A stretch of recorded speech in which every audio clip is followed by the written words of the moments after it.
말씀 야고보서 2장 10절에서 13절 말씀입니다.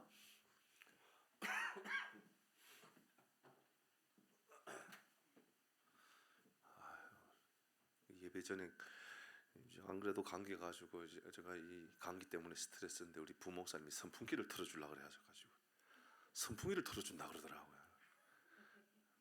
여러분 에어컨 켜드릴까요? 부목사님 보세요. 이 분위기입니다. 예. 제가 기도회를 얼마나 할 수 있을지 모르겠습니다. 제가 좀 오늘 푹 자야 될 것 같다라는 생각이 좀 많이 듭니다. 하나님 말씀 야고보서 2장 10절에서 13절 우리 교독에서 읽도록 합니다. 제가 먼저 읽습니다. 누구든지 온 율법을 지키다가 그 하나를 범하면 모두 범한 자가 되나니 간음하지 말라. 내가 비록 간음하지 아니하여도 살아나면 율법을 범한 너희는 자유의 율법대로 심판받을 자처럼 말도 하고 행하기도 하라 같이 합니다. 율법을 긍휼이 없는 심판이 있으리라. 긍휼은 심판을 이기고 자랑하느니라. 아멘. 오늘 본문의 말씀을 보면 세 가지를 정리할 수가 있죠. 첫 번째는 율법은 하나만 범해도 전부를 범한 것과 똑같다. 하나만 범해도 결국은 다 범한 거다라는 것과, 두 번째는 우리 스스로를 돌아보아서 우리도 율법을 다 지켰다라는 사람이라고 말하지 말라, 그 말입니다. 세 번째는 그러므로 우리가 긍휼을 받아 구원을 받은 것처럼 우리도 긍휼을 행하고 살아가는 것이 곧 최고의 율법이며 최고의 사랑이다. 이제 그 말씀입니다. 제가 말씀을 준비하면서 이런 예화를 이제 우리 신대웅 교수님 되시는 어떤 목사님께서 이런 이제 본문의 내용에 대해서 이런 예화를 들어서 참 재미있다 그런 생각이 들었습니다. 어떤 사람이 길을 걸어가는데 오른발로 앞정을 밟았습니다. 그 왼발은 안 밟았죠? 그러면 왼발은 안 밟았으니까 괜찮은 겁니까? 오른발이 밟았으니까는 아픈 겁니까? 그게 오늘 본문의 이야기인 거예요. 예화를 참 잘 든 것 같아요. 여러분 오른발은 밟았지만 왼발은 안 밟았으니까 나는 괜찮다, 그렇게 말할 수는 없습니다. 제가 오늘 새벽에도 우리 장로님께서 목사님 목 괜찮으세요? 어제도 제가 목이 좀 따갑다 이제 그렇게 여겼습니다. 그 목이 따갑고 기관지가 안 좋아지면 이제 감기가 올 가능성이 많잖아요, 그죠? 네, 많습니다. 그래서 이제 목이 이제 좋아지도록 그 전에 우리 어느 모 권사님께서 사주신 도라지청이 있어요. 그래서 그걸 좀 먹기도 하고, 또 목에 좋은 또 약도 먹고, 또 나름대로 이제 이 목을 어떻게 하면 좀 따뜻하게 할까, 따뜻한 물도 마시고, 그래서 목이 괜찮아진 것 같아요. 콧물이 나네요. 목은 괜찮아진 것 같은데 코에서 콧물이 나는 거예요. 그럼 괜찮은 겁니까? 예, 감기인 건 제가 알고 있어요. 제가 감기인 건 알고 있는데 목은 안 아프니까 이제 괜찮은 건가요? 아니잖아요, 그렇죠? 콧물 나니까 감기 맞죠. 이걸 이제 좀 다스려야 되죠. 그래서 뒤에서 찬양을 하는데 좀 힘들었어요. 앉아서 찬양하는데 아유, 이거 소리를 내서 같이 찬양하고 싶은데 이게 코가 막히니까 좀 많이 힘들더라고요. 그렇습니다. 오늘 성경은 우리에게 율법이 많이 있지 않느냐, 이제 말씀을 통하여 야고보를 통하여 간음하지 말라 7계명이죠. 살인하지 말라 6계명 아닙니까? 6계명 7계명에 대해서 성경에 기록되어 있는데, 여러분 우리는 간음하지 말라 혹은 또 살인하지 말라, 여러분 혹시나 이곳에 계신 분 중에 살인하고 오신 분이 있습니까? 살인하다 오신 분은 없잖아요, 그죠? 없겠죠. 살인하지 말라. 그런데 오늘 성경은 그렇게 말했지만 비록 네가 비록 간음하지 아니하여도 살인하면, 이 살인은 어떤 살인이냐면 미워하는 마음이죠. 마음으로 누군가를 미워했습니다. 그러면 율법을 범한 자가 된다. 결국은 범한 것이다. 이거 안 했으니까 나는 괜찮아요. 613가지의 율법이 있어요.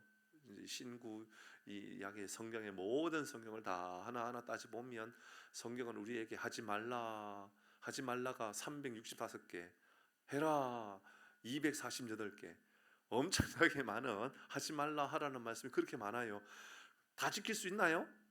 없지요. 없습니다. 그러면 우리 가운데 누구도 나는 법에 자유롭다, 나는 율법을 잘 지키는 사람이다 말할 수 있다 없다? 없다 그 말입니다. 우리 모두는 결국은 어떤 죄라도 다 죄가 있는 사람입니다. 그 이야기를 하고 있죠. 그래서 12절의 말씀에 이렇게 우리에게 알려줍니다. 12절 본문을 좀 펴주시면 너희는 자유의 율법대로 심판받을 자처럼 말도 하고 행하기도 하라. 뭐냐면 하나님, 제가 율법을 잘 지켜서 율법대로 살 수 있으면 좋겠지만 그게 안 되는 사람이라는 것을 내가 인정합니다. 주님, 제가 심판받을 사람입니다 라는 것을 인정해야 한다 그 말입니다. 우리는 그렇게 인정할 때 그때 비로소 우리는 13절의 말씀을 우리의 말씀으로 받아들일 수 있는 겁니다. 13절은 이렇게 말합니다. 긍휼을 행하지 아니하는 자에게는 긍휼이 없는 심판이 있으리라. 긍휼은 그러니까 하나님께서 우리에게 긍휼을 베풀어 주셨던 그 긍휼을 우리가 기억한다면 우리도 긍휼을 행하고 살아갈 때 우리는 심판을 이기고 자라가게 된다. 심판을 이기서는 놀라운 은혜가 나타난다. 이 말씀 오늘은 우리가 함께 주목하면서 이 말씀 가운데 특별히 긍휼에 대하여 좀 주목하여서 말씀을 함께 나누도록 하죠. 로마서 3장 10절의 말씀에 보면 기록된 바 의인은 없나니 하나도 없다. 모든 사람이 다 죄인이다. 의인은 없다. 하나도 없다. 성경은 분명히 우리 모두가 죄인이라 그랬습니다.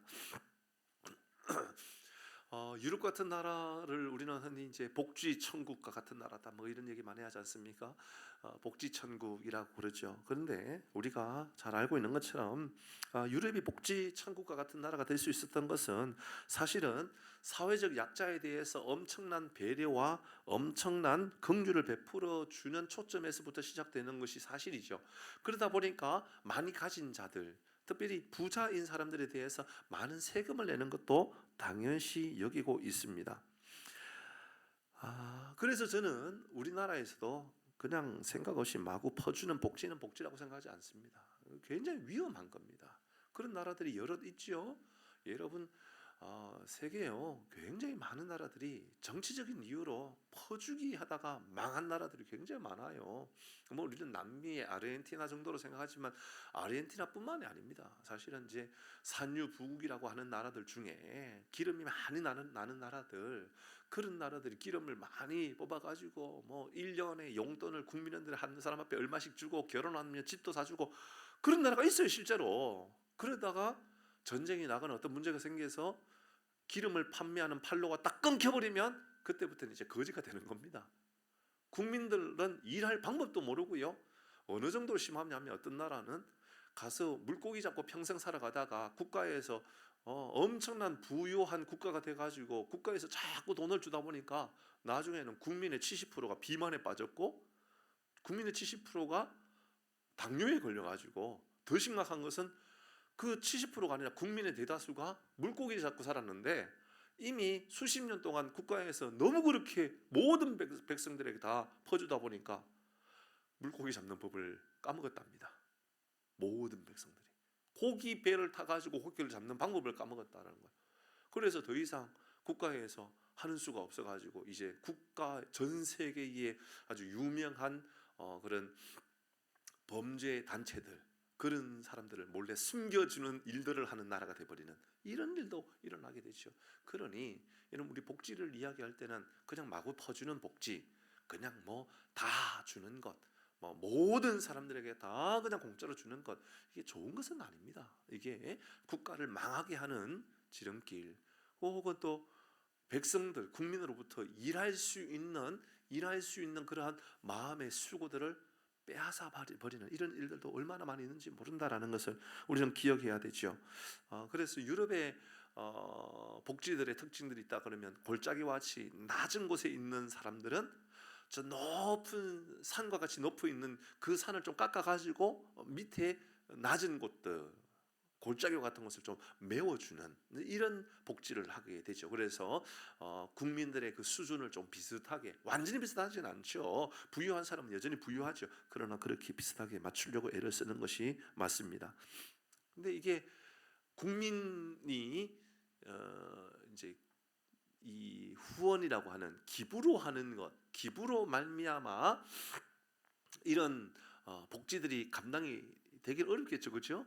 여러분 부자인데 국가의 이 균형적인 그런 복지를 이루기 위하여 부자인 사람들에게 자발적으로 여러분 후원하세요, 기부하세요. 그러면 기부할까요? 어렵죠. 그게 쉬운 일이 아닙니다. 어떻게 그게 가능합니까? 그러니까 세금으로 이를 감당하고 있는 것들이 사실 대부분이죠. 세계의 이 대다수라고 말해도 됩니다. 제가 알기로는 70% 이상이 되니까요. 구호단체들 있지 않습니까? 국가 구호단체들, 뭐 자비를 베푸는 자선단체들, 뭐 우리가 알고 있는 월드비전이라든지, 옛날에 선명이라 그랬죠, 그죠? 월드비전이라든지 또 컴패션, 긍휼재단 컴패션이라든지, 혹은 또 기아대책이라든지, 우리 교회에서 후원하고 있는 필리핀의 황창열 선교사님 같은 경우에는 우리 교단에서 파송해서 간 게 아니고요. 이 기아대책이라고 하는 단체에서 파송을 받아가서 사역하고 있습니다. 이것은 컴패션이나 기아대책이나 월드비전이나 이런 것은 예수 믿지 않는 사람들도 아는 사람은 꽤 많이 알고 있죠, 그렇죠? 이런 단체의 일들이 다 구호하기 위해서, 선한 일들을 베풀기 위해서, 긍휼을 베풀기 위해서 이런 사역들을 하고 있는 것이죠. 저는 이런 교회가 이런 일들을 참 잘하고 있다는 것이 얼마나 자랑스럽고 또 얼마나 다행인지 모른다라는 생각이 듭니다. 성경에 우리에게 이 일을 우리가 잘 감당해야 한다라고 얼마나 많이 이야기하고 있는지 모른다. 그 이야기를 오늘 좀 몇몇 말씀들을 좀 많이 읽게 될 겁니다. 성경이 우리에게 긍휼을 베풀고 살아가는 것, 우리가 긍휼의 사역을 잘 감당하는 것이 하나님께서 이렇게 기뻐하시는 일이구나. 그래서 앞으로도 우리 교회가 이 일들을 얼마나 더 잘 감당할 것인가를 연구하고 준비하고 그렇게 한번 생각해 보아야 되겠다라는 그런 마음을 가져봅니다. 출애굽기 22장 26절 27절입니다. 같이 한번 읽어볼까요? 참 재미있는 말씀이 등장합니다. 같이 합니다. 시작. 내가 만일 이웃의 옷을 전당 잡거든 해가 지기 전에 그에게 돌려보내라. 자, 잠깐만요. 다시. 어떤 사람이 너무 가난해가지고 전당 잡혔는데 뭘 전당 잡혔어요? 옷. 근데 저녁이 되었어요. 어떻게 하라고요? 뭐를요? 옷을 돌려준 거예요. 그러면 전당 잡을 때 옷을 맡기면 그 옷을 전당 잡힌 게 의미가 있어요, 없어요? 굉장히 웃기는 이야기 아닙니까? 그러니까 옷을 주면서 돈을 빌려 가거나 옷을 주면서 쌀을 얻어 간 거예요. 저녁이 되면 옷 돌려주라는 거예요. 쌀 돌 못 받아도. 이게 무슨 전당 잡힌 겁니까? 성경은 이걸 우리에게 가르쳐 줍니다. 왜 해가 지기 전에 그에게 그 옷을, 전당 잡힌 옷을 돌려보내라고 말하는 걸까요? 저녁이 되면 추워지죠.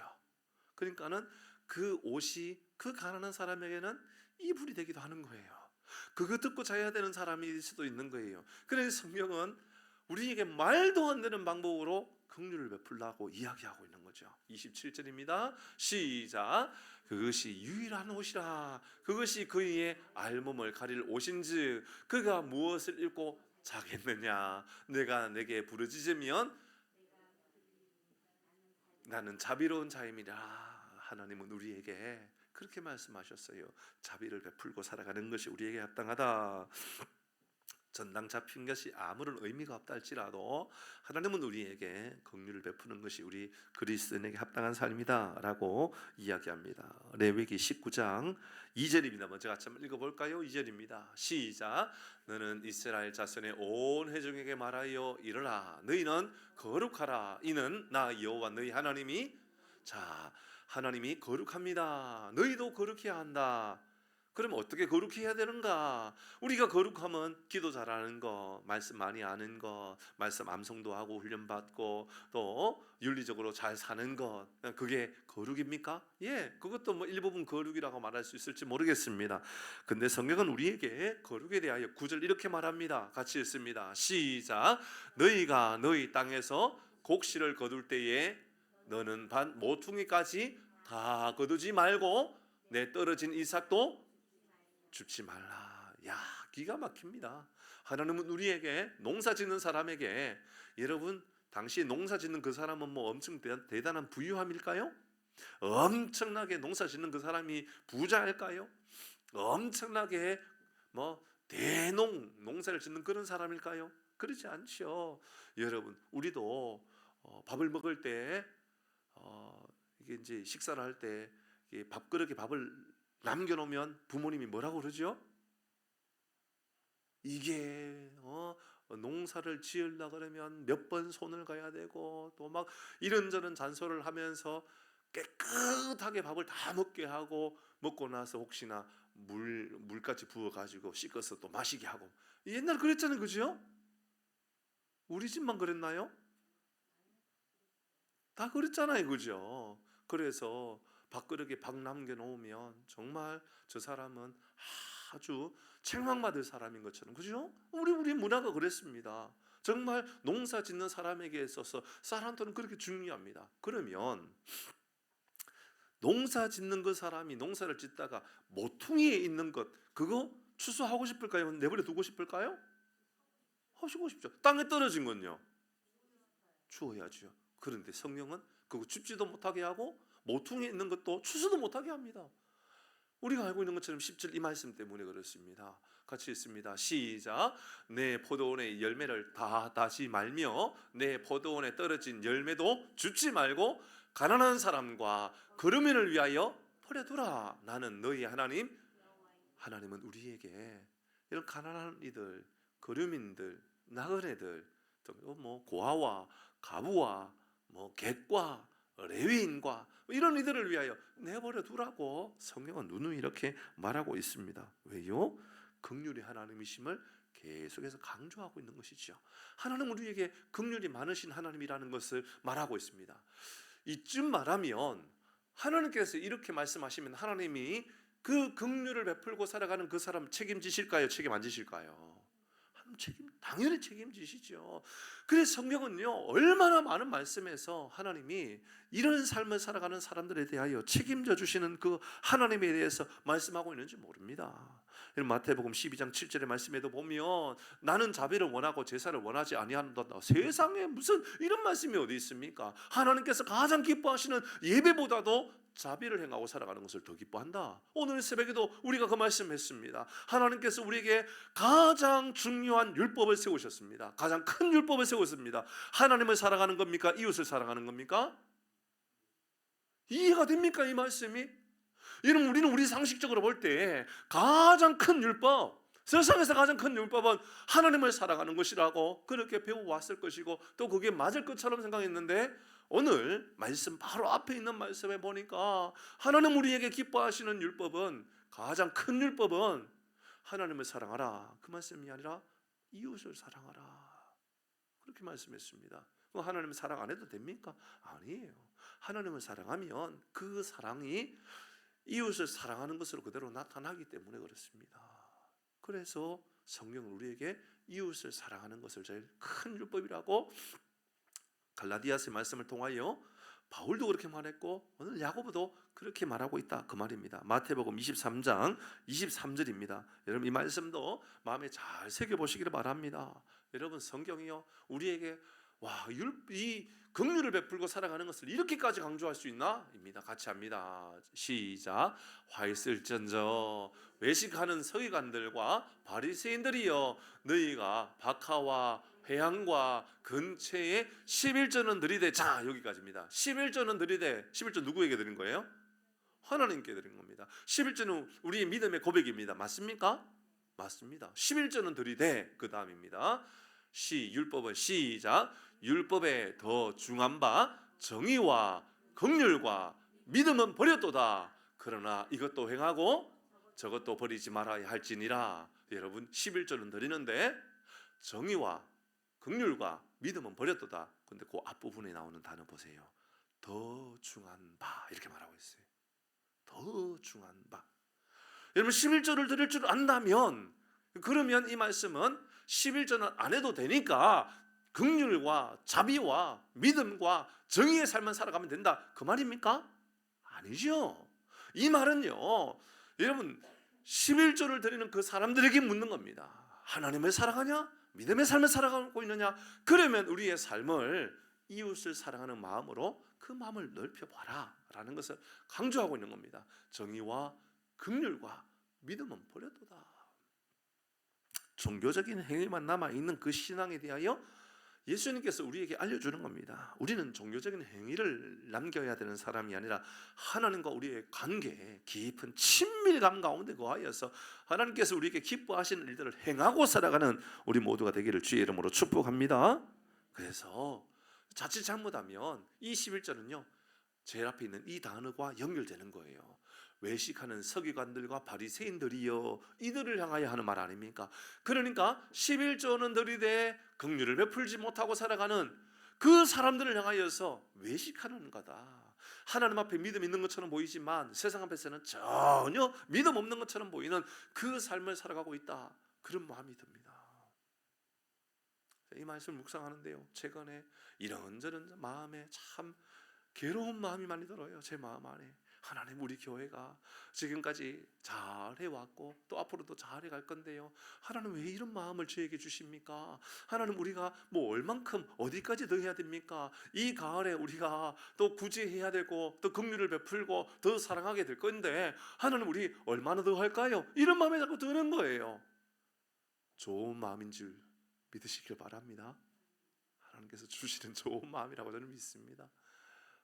선교사님이 어떤 글을 올려놓으면 저 말씀도 나에게 하는 말씀인가 이렇게 들려지고 사회에 어렵고 힘든 이들의 이야기가 나오면 저 이야기가 우리 이야기인가 내 이야기인가 세상에 어렵고 힘든 사람들의 이야기가 들려지면 저 이야기도 우리 이야기인가 또 이 연탄 배달 이야기가 또 나옵니다. 그러면 또 저것도 우리가 해야 될 일인가 또 누군가가 가난한 이야기가 나오면 저것도 우리가 해야 될 일인가 또 떡국 이야기가 나오면 저것도 우리가 해야 될 일인가 또 누군가가 또 라면 이야기 나오면 저것도 우리가 해야 될 일인가 하나님 우리는 어디까지 이거 해야 됩니까? 자꾸 이런 마음이 드는 거예요.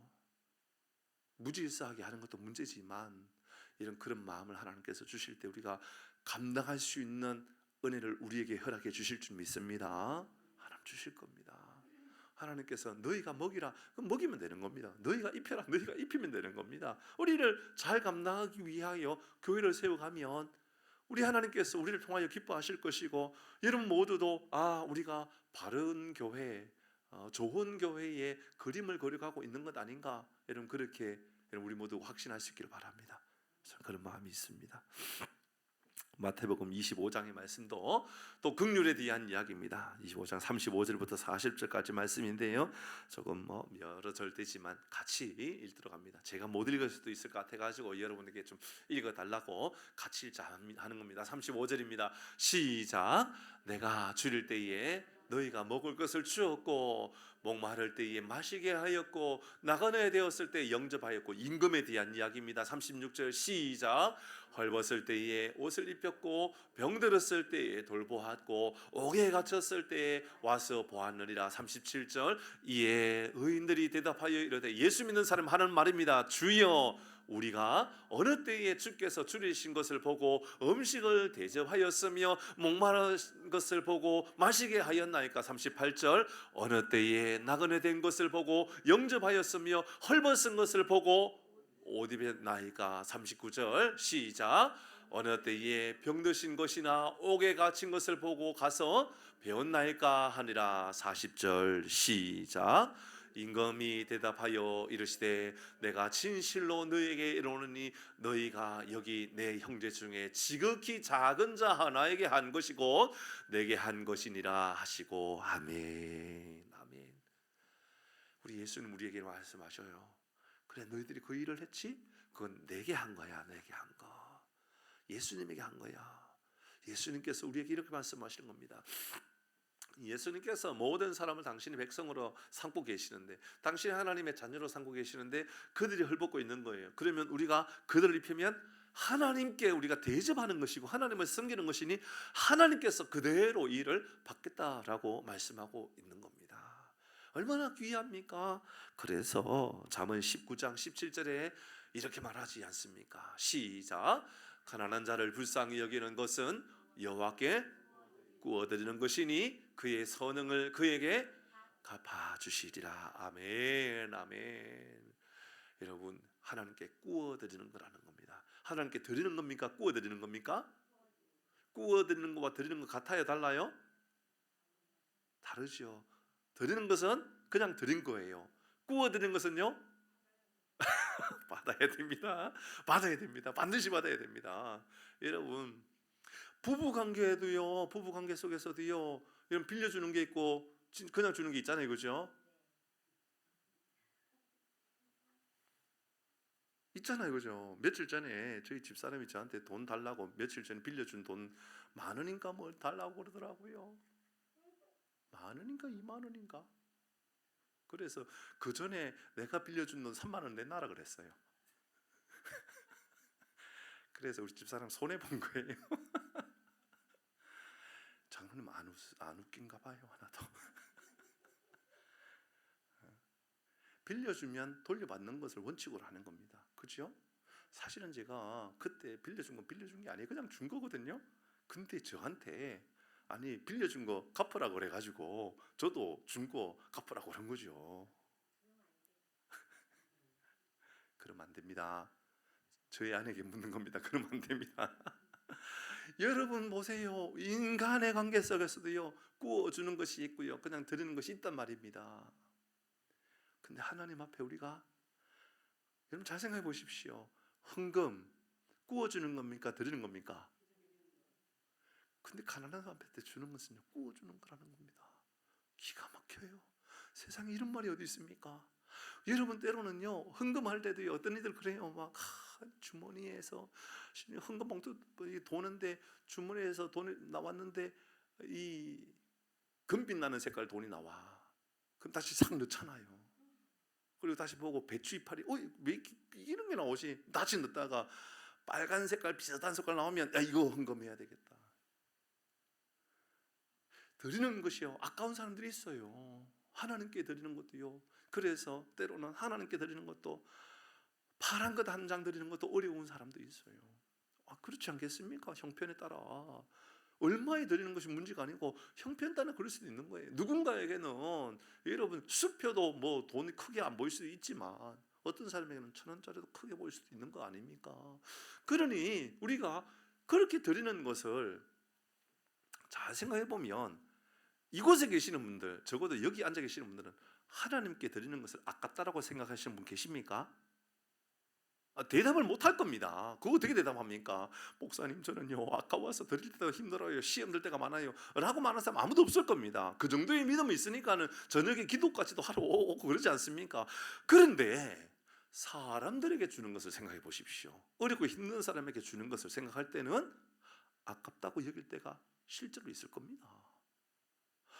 하나님께 드릴 때는요, 저는 그래요. 저는 저희 아내하고 저희 마음, 저희 집사람하고 저하고는 제일 잘 맞는 것 중에 하나는 하나님께 드리는 것에 대하여는 별로 아깝다고 생각해 본 일이 없습니다. 아마 재정부는 알고 계실지 모르겠습니다만은 저희들은 하나님께 드리는 것에 대해서 별로 그렇게 어렵고 힘들게 생각하지 않아요. 아무리 궁핍해도 뭐 드리면 하나님께서 다 우리에게 더 큰 복을 주신다는 것에 대한 믿음의 확신이 있으니까 괜찮아요. 그런데 사람에게 줄 때는 이상하게 마음이 이게 참 어려워요. 구제할 때, 여러분 구제할 때에 이거 내가 다시 돌려받는다는 마음을 가지고 구제합니까? 그냥 주는 것이라고 생각합니까? 다 그렇게 생각하지 않습니까? 그런데 하나님이 그렇게 말합니까? 아니라는 거예요. 이게 기가 막힌 묘한 하나님의 말씀이에요. 하나님이 가난한 자를 불쌍히 여기는 그것은 여호와께 구워 드리는 것이다라고. 그러니까 우리의 생각과 같다, 완전 반대다. 완전 반대예요. 완전 반대. 우리는 하나님께 드리는 것, 여기에 대해서는 아깝지 않다. 다 하나님께서 채워주실 것이니까. 맞습니다. 하나님 갚아주십니다. 근데 더 큰 것, 하나님은 매우 구체적으로 이렇게 말하는 겁니다. 가난하고 어렵고 힘든 이들에게 구워주는 것, 이건 나에게 구워주는 것이니 내가 도로 갚아주겠다. 얼마나 위대한 말씀입니까? 빌립보서 4장 16절에서 19절 말씀해 볼까요? 같이 읽어봅니다. 시작. 데살로니가에 있을 때에도 너희가 한 번뿐 아니라 두 번이나 나의 쓸 것을 보내었도다. 여러분, 이건 구제연금입니다. 구제연금입니다. 16절 17절 시작. 내가 선물을 구함이 아니요 오직 너희에게 유익하도록 풍성한 열매를 구함이라. 18절. 내게는 모든 것이 있고 또 풍부한지라. 에바브로 디도 편에 너희가 준 것을 받음으로 내가 풍족하니 이는 받으실 만한 향기로운 제물이요 하나님이 기쁘시게 한 것이니라. 이러면 사도 바울이 이렇게 말하는 겁니다. 에바브로 디도 편으로 말미암아 너희들이 이 데살로니가에 있을 때 이 일로 인하여서 너희들이 우리에게 빌립보 교회의 성도들 향한 이야기합니다. 너희들이 나한테 쓸 것을 이렇게 풍족하게 줬는데 이거 향기로운 하나님 앞에 제물과 같은 거야. 하나님이 기뻐 받으시는 거야. 누구에게 준 거예요? 바울에 준 거예요. 근데 바울이 이건 누구에게 준 거라고 그래요? 하나님께 준 거라고요. 그러니까 이 말씀은 자만에 아까 읽었던 그 말씀 그대로 적용한 말씀인 거예요. 구제한 그 헌금들 있지요. 연약한 이들을 향하여서 선교하고 구제하고 봉사했던 그 모든 것들이 나에게 한 것이 아니라 하나님께 한 것이니 이게 너희들 기뻐하실, 하나님의 기뻐하실 만한 얼마나 위대한 일인지 몰라라고 말하고 19절입니다. 시작. 나의 하나님 그리스도 예수 안에서 영광 가운데 풍성한 대로 너희 모든 쓸 것을. 할렐루야. 하나님께서 우리에게도 이렇게 채워주실 줄 믿습니다. 하나님께서 우리에게 영광 가운데 풍성한 대로 너희 모든 쓸 것들을 채워주시겠다. 이런 보시지요. 지금까지 제가 성령의 구제, 긍휼 이런 사역에 대해서 하나님께서 우리가 얼마나 강조하고 있는지를 계속해서 설명하고 있습니다. 이제 제가 마무리하려고 그럽니다. 마태복음 5장 7절입니다. 같이 합니다. 시작. 긍휼히 여기는 자는 복이 있나니 그들이 긍휼히 여김을 받을 것이며. 이 말씀이 어디에 나오는 말씀이에요? 마태복음 5장이니까 산상수훈에 제일 먼저 이야기했던 그죠? 팔복에서 이야기입니다. 그죠? 예수님께서 우리에게 산에 오르셔서 말씀을 제자들에게 가르칠 때 했던 그 말씀에 긍휼히 여기는 자는 누군가에게 긍휼히 여겼어요. 근데 예수님이 이렇게 말해요. 너희들이 긍휼히 여기면 너희들이 도리어 긍휼히 여김을 받는 것이다. 이것을 조금 더 설명해 보면 내가 누군가를 위하여 긍휼을 베풀려고 하는 그 수고들, 노력들은 결국은 그것은 남을 위한 거다, 나를 위한 거다. 나를 위한 거다라고 이야기해요. 성경은 우리에게 나를 위해서라도 남을 긍휼히 여겨보라라고 이야기하고 있습니다. 그래서 누군가에게 긍휼히 여기려고 하는 그 마음은 그를 위함이 아니라 나를 위하는 겁니다. 우리 교회가 긍휼 사역을 잘하는 것은 남을 위함이 아니라 우리 교회를 위한 겁니다. 우리 교회가 남을 봉사하고 헌신하고 연탄이라도 하나 배달하려고 애를 쓰면 그것은 그들의 연약함 때문이 아니라 우리 하나님께서 우리에게 긍휼히 베풀어 주시고 우리를 더 건강하고 아름답고 행복한 교회를 세우기 위한 하나님의 방법인 줄 믿으시길 바랍니다. 이런 일을 위하여 달려가야 할 교회가 되어야 한다 그 말입니다. 말씀을 마무리하면서 13절 말씀을 본문 13절을 읽도록 하십시다. 같이 읽습니다. 시작. 긍휼을 행하지 아니하는 자에게는 긍휼이 없는 심판이 있으리라. 긍휼은 심판을 이기고 자랑하느니라. 아멘. 오늘 본문의 핵심은 긍휼입니다. 너희들 긍휼을 베풀지 않으면 너희도 긍휼을 받지 못하는 심판을 받게 되는 거야. 그러니까 너희들이 긍휼을 베풀어. 그러면 심판조차도 이기게 돼. 심판조차도. 우리 모두는 심판을 받게 됩니다. 그렇죠? 마지막 날 심판의 자리에 서게 됩니다. 하나님을 알지 못하는 사람들을 향하여 여러분 그 심판은 책망의 심판이 될 것이요. 믿음으로 말미암아 결단하고 믿음으로 살아가는 그들을 향한 심판은 여러분 심판 자체를 이기게 하는 심판이 될 겁니다. 그리하여 하나님께서 우리 모두에게 하나님의 위대한 은혜를 허락해 주실 줄 믿습니다. 세 가지 말씀드렸습니다. 하나는 우리가 긍휼을 받을 만한 조건이 있기 때문이 아니라 우리도 아무도 의인이 아니지만 다 심판받아야 될 사람이었지만 하나님 우리를 긍휼히 여겨 주셨다라는 것을 기억해야 됩니다. 두 번째는 그래서 우리가 먼저 깨달아야 할 것은 우리 연약함입니다. 우리도 긍휼의 여김을 받았구나. 우리도 죄가 많은 사람이구나. 하나님이 나도 하나님 앞에 나도 심판받아야 될 사람이었구나. 그러나 누군가 그 누구누구가 심판받아야 될 것이 아니라 바로 내가 심판받아야 될 사람이었는데 하나님 나에게 은혜를 베풀어 주셨구나를 기억하는 것이죠. 그러므로 신앙이란 누군가를 향하여서 불쌍히 여기는 마음, 누군가를 향하여 긍휼히 여기는 마음, 그 마음을 가지고 살아가면 하나님께서 우리에게도 긍휼히 여겨 주시겠죠. 그럼 새벽에는 이렇게 말씀드렸습니다. 그러므로 영혼의 구원을 위하여 존귀하게 여길 줄 알아야 됩니다. 그게 진짜 사랑이기 때문에 그렇습니다. 사랑하는 교회 여러분, 우리 모두의 마음 가운데 바울에게 주셨던, 야고보에게 주셨던, 예수님께서 우리에게 가르쳐 주셨던 긍휼의 마음, 따뜻한 마음, 사랑의 마음, 이 마음이 흘러넘치기를 주의 이름으로 축복합니다. 내가 지금 당장 배가 고파도, 내가 지금 당장 먹을 것이 없어도 나 하나님 이 일을 감당하고 싶습니다라고 말할 수 있는, 여러분 건강이 없어서 여러분 무릎 앞에서 걸어가기 힘들어도 연탄 배달할 때 나오실 수 있기를 바랍니다.